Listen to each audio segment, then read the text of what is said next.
안녕하세요. 산호라면 채널 진행자 정수미 박사입니다. 오늘은 대상포진에 대해 꼭 알아두셔야 할 이야기를 함께 나눠보겠습니다.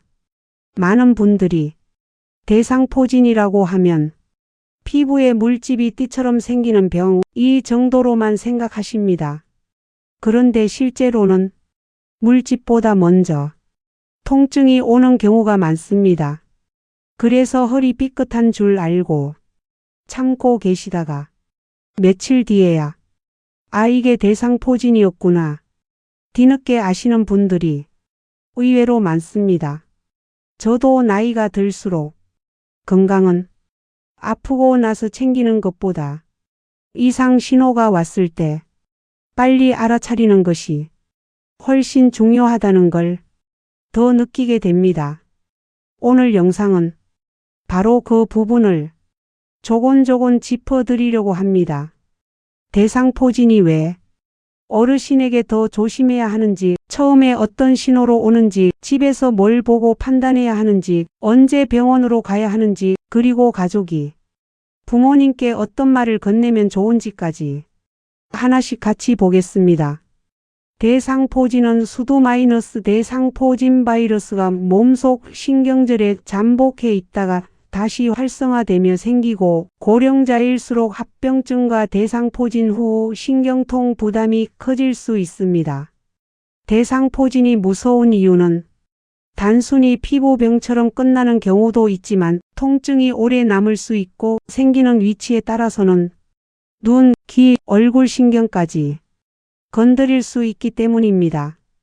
특히 어르신들은 처음 통증이 와도 나이 드니 원래 여기저기 아픈 거지, 며칠 지나면 괜찮겠지, 이렇게 넘기시는 경우가 많습니다. 그런데 대상포진은 그렇게 넘기면 초기 치료 시기를 놓칠 수 있습니다. 서울 아산병원 자료를 보면 피부 병변이 생긴 뒤 72시간 안에 항바이러스제를 쓰는 것이 효과적이라고 안내하고 있습니다. 빨리 치료할수록 피부 병변 회복, 급성 통증 기간, 합병증 위험을 줄이는데 도움이 됩니다. 이 말은 무조건 겁먹으시라는 뜻이 아니라 초기 신호를 가볍게 넘기지 말자는 뜻입니다. 그럼 처음에는 어떻게 시작될까요? 많은 분들이 여기서 놓칩니다. 대상포진은 처음부터 물집이 선명하게 딱 보이는 것이 아니라 한쪽만 아프고 한쪽만 화끈거리고 한쪽만 스치기 아픈 느낌으로 오는 경우가 많습니다. 예를 들어 오른쪽 갈비뼈 쪽만 콕콕 쑤시고 옷이 닿기만 해도 따갑고 샤워물이 닿을 때도 유난히 쓰라린데 겉으로는 크게 안 보일 수 있습니다. 어떤 분은 등 한쪽이 불에 댄 것처럼 화끈하다고 하시고 어떤 분은 허리띠 닿는 자리가 너무 예민하다고 하십니다. 또 어떤 분은 이게 근육통인지 담이 결린 건지 신경통인지 헷갈린다고 하십니다. 바로 이럴 때 한쪽이라는 점을 유심히 보셔야 합니다. 대상포진 통증은 몸 양쪽이 아니라 대개 한쪽으로만 나타나는 경우가 많습니다. 그리고 그 한쪽의 통증 자리를 따라 며칠 안에 붉은 반점, 작은 물집, 띠 모양 병변이 뒤따라 나올 수 있습니다. 서울대병원과 질병관리청 자료는 대상포진이 신경분포를 따라 한쪽에 수포성 발진이 생기는 질환이라고 설명합니다. 그래서 제가 어르신들께 꼭 권해드리는 1분 점검이 있습니다. 오늘부터는 몸 어디가 이상하게 아프면 양쪽이 비슷한지 한쪽만 유난한지 먼저 보셨으면 합니다. 그 다음에는 그 자리에 피부 예민함이 있는지 살짝 만졌을 때 유난히 쓰라린지 옷이 스칠 때 통증이 커지는지 살펴보시면 좋겠습니다. 이건 병명을 혼자 확정하라는 뜻이 아닙니다. 다만 대상포진 같은 병은 초기엔 헷갈리기 쉬우니 이 정도는 집에서도 빨리 눈치챌 수 있어야 치료 시점을 놓치지 않기 때문입니다. 특히 밤에 통증이 심해지고 잠을 잘 못 주무시거나 몸은 괜찮은데 그 부위만 이상하게 민감하다면 그냥 며칠 더 버텨보자 하지 마시고 가까운 병원에 문의하시는 것이 좋습니다. 여기서 가족이 꼭 같이 알아두셔야 합니다. 부모님이 요 며칠 등 한쪽이 너무 아프다, 갈비뼈 쪽이 이상하다, 옷만 닿아도 따갑다 이런 말씀을 하시면 근육통이겠지 하고 넘기지 마시고 혹시 피부에 뭐가 올라오는지, 한쪽만 그런지, 열이 있거나 몸살 기운은 없는지 조금만 더 물어봐 주시면 좋겠습니다. 자녀분이 부모님 등을 직접 보기 어려운 상황도 많지만 한쪽만 아프세요? 피부가 쓰라리세요? 물집 비슷한 게 생기진 않았어요? 이 세 문장만 물어봐도 빨리 병원을 결정하는데 도움이 됩니다. 대상포진은 어르신 본인만의 문제가 아니라 가족이 옆에서 조금만 민감하게 봐주면 초기에 잡아낼 가능성이 커지는 병입니다. 그리고 통증만 있다고 해서 무조건 대상포진은 아닙니다. 하지만 대상포진이 아닐 수도 있으니 더더욱 진단은 병원에서 받아야 합니다.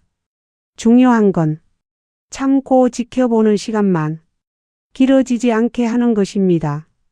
치료 시점과 진단이 중요한 이유는 대상포진이 흉부뿐 아니라 얼굴, 복부 등 허벅지 등에도 생길 수 있고 통증이 먼저 와서 다른 문제로 오해되기 쉽기 때문입니다. 이쯤에서 많은 분들이 궁금해 하십니다. 그러면 정말 언제 바로 병원에 가야 하느냐? 이 기준이 제일 중요하지 않느냐? 맞습니다. 기준을 어렵게 생각하지 마십시오.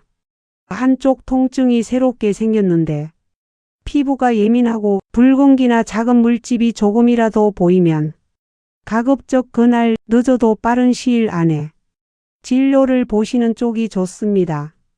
특히 얼굴 쪽, 이마, 눈 주변, 코 주변, 귀 주변, 입 주변에 생기면 더 미루지 마셔야 합니다.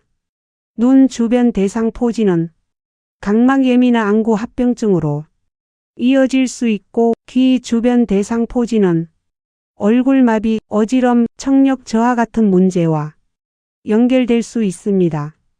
이런 경우에는 그냥 피부만의 문제로 보지 말고 바로 진료를 받으셔야 합니다.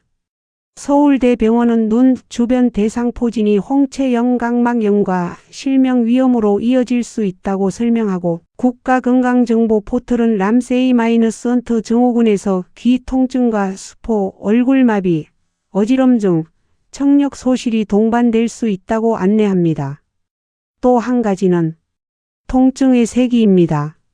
잠을 못 잘 정도로 아프고 가만히 있어도 찌르듯 아프고 옷이 닿는 것조차 못 견딜 정도면 참지 마시고 진료를 받으셔야 합니다. 어르신들 중에는 내가 이 정도 아픈 걸로 병원까지 가야 하나 이렇게 생각하시는 분들이 있는데 대상포진 통증은 처음부터 강하게 올 수도 있습니다. 또 면역이 많이 떨어진 분, 암 치료 중인 분, 장기 이식 후 면역 억제제를 쓰는 분, 스테로이드를 오래 드시는 분은 더 조심하셔야 합니다. 이런 경우는 증상이 더 넓게 퍼지거나 합병증 위험이 커질 수 있어서 미루는 것이 더 불리할 수 있습니다. 질병관리청은 제조업 대상포진 백신 접종 대상을 50세 이상 성인뿐 아니라 면역 저하 면역 억제 위험이 높은 성인까지 포함해 안내하고 있고 서울대병원은 면역 억제 환자에서 전신 피부 침범이나 중추신경계 합병증 위험을 설명합니다. 그러면 집에서는 뭘 하면 될까요? 가장 먼저 억지로 참고 버티지 않는 것, 이게 첫 번째입니다. 둘째는 병변을 긁거나 터뜨리거나 민간요법을 함부로 바르지 않는 것입니다. 간혹 빨갛게 올라오니까 연고부터 이것저것 바르시는 분이 계신데 정확한 진단 전에는 오히려 판단을 흐릴 수 있습니다. 씻는 것은 너무 두려워하실 필요는 없지만 강하게 문지르지 마시고 자극을 줄이는 쪽이 좋습니다. 옷도 너무 꽉 끼는 것보다 부드럽고 헐렁한 쪽이 편합니다. 통증이 있을 때는 그 부위를 자꾸 손으로 누르거나 주무르지 않는 것이 좋고 무리한 운동으로 땀을 과하게 빼서 버티려고 하지 않는 것이 좋습니다. 많은 분들이 면역력 떨어져서 온다니까 무조건 잠만 자면 낫나 비타민만 먹으면 되나 이렇게 생각하시는데 대상포진은 휴식이 도움은 될 수 있어도 초기 치료를 대신하진 못합니다. 이 점은 꼭 기억하셔야 합니다. 몸을 쉬게 하는 것과 병원 치료 시기를 놓치지 않는 것은 전혀 다른 문제입니다. 서울 아산병원은 대상포진 치료에서 빠른 항바이러스제 사용이 중요하다고 안내하며 피부 병변 관리와 통증 조절도 함께 강조합니다. 그리고 여기서 또 하나 중요한 것이 대상포진 후 신경통입니다. 이 말을 들으면 좀 무섭게 느껴질 수 있지만 쉽게 말하면 물집은 어느 정도 지나갔는데도 통증이 오래 남는 경우를 말합니다. 피부는 나았는데 찌릿찌릿하고 타는 듯하고 전기가 오는 것 같고 옷깃만 스쳐도 아픈 상태가 계속 이어질 수 있습니다. 어르신들께서 이제 다 나은 줄 알았는데 왜 이렇게 계속 아프냐 하시는 경우가 바로 여기에 해당할 수 있습니다. 서울대병원 자료에도 대상포진 후 신경통은 만성 통증으로 이어질 수 있다고 설명합니다. 그래서 대상포진은 물집만 사라졌다고 끝났다고 보시면 안 됩니다. 통증이 계속되면 그 자체로 진료가 필요한 상태일 수 있습니다. 특히 잠을 못 자고 식사도 방해받고 기운이 뚝 떨어지고 기분까지 가라앉는다면 통증 관리까지 포함해서 다시 병원을 보셔야 합니다. 이 부분에서 가족분들이 많이 도와주실 수 있습니다. 어르신이 물집은 괜찮아졌는데 아직 너무 아프다 라고 말하면 나이 들면 원래 회복이 느리다고만 생각하지 마시고 통증이 얼마나 오래 가는지, 일상에 얼마나 영향을 주는지 구체적으로 물어봐 주시면 좋겠습니다. 밤에 잠을 설치는지, 옷을 갈아입을 때도 힘든지, 씻을 때 물만 닿아도 아픈지, 바깥 외출을 꺼리게 되는지 이런 점이 중요합니다. 통증은 눈에 보이지 않아서 주변이 과소평가하기 쉽습니다. 그래서 가족이 지금 어느 정도 아프세요? 하고 수치처럼 묻는 것도 좋지만 잠은 주무셨어요? 밥은 잘 드셨어요? 옷 닿는 것도 힘드세요? 이렇게 생활 기준으로 물어보면 훨씬 도움이 됩니다. 시니어 건강은 검사 수치만 보는 것이 아니라 하루를 어떻게 보내는지가 정말 중요합니다. 대상포진도 마찬가지입니다. 조금만 움직여도 아파서 식사, 수면, 씻기, 외출, 기분까지 흔들리면 그건 가볍게 볼 일이 아닙니다. 그리고 꼭 말씀드리고 싶은 것은 대상포진이 왔다고 해서 무조건 내가 너무 약해졌다, 큰 병이 왔다, 이렇게 지나치게 겁먹으실 필요는 없다는 점입니다. 실제로 적절한 시기에 진료를 받고 통증을 관리하고 휴식과 영양, 수면을 함께 챙기면 잘 지나가는 경우도 많습니다. 중요한 것은 조기 대응과 지속되는 통증을 방치하지 않는 것입니다. 대상포진 후 신경통은 대상포진이 지나간 뒤에도 통증이 지속되거나 다시 생기는 상태로 설명되며 삶의 질에 큰 영향을 줄 수 있습니다. 이제 많은 분들이 예방접종 이야기를 궁금해 하실 겁니다. 대상포진은 예방접종을 아예 모르는 분도 계시고 알지만 비용이나 시기를 몰라서 미루는 분도 많습니다. 질병관리청 예방접종 도우미에는 대상포진 백신 접종 대상을 50세 이상 성인으로 안내하고 있습니다. 그리고 백신 종류에 따라 접종 횟수가 다릅니다. 제조합 백신은 2회 접종으로 안내되고 생백신은 1회 접종으로 안내됩니다. 다만 국가예방접종처럼 전국적으로 누구나 무료인 항목은 현재 기준으로 대상포진은 아닙니다. 그래서 실제 비용과 접종 가능 여부는 병의원마다 확인이 필요합니다.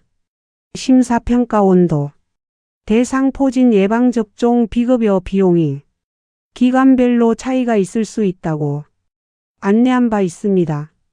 이 대목에서 어르신들이 제일 실천하기 쉬운 핵심 팁 하나를 드리겠습니다.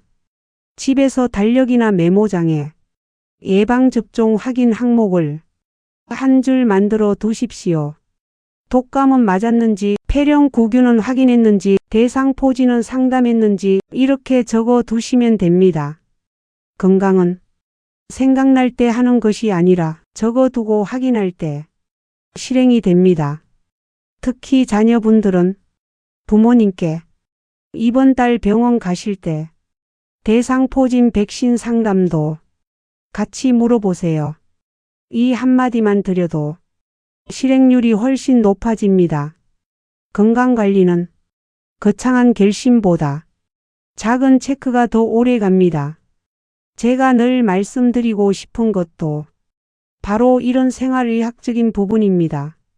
어렵고 복잡한 말보다 실제로 움직일 수 있는 한 가지, 그게 더 중요합니다.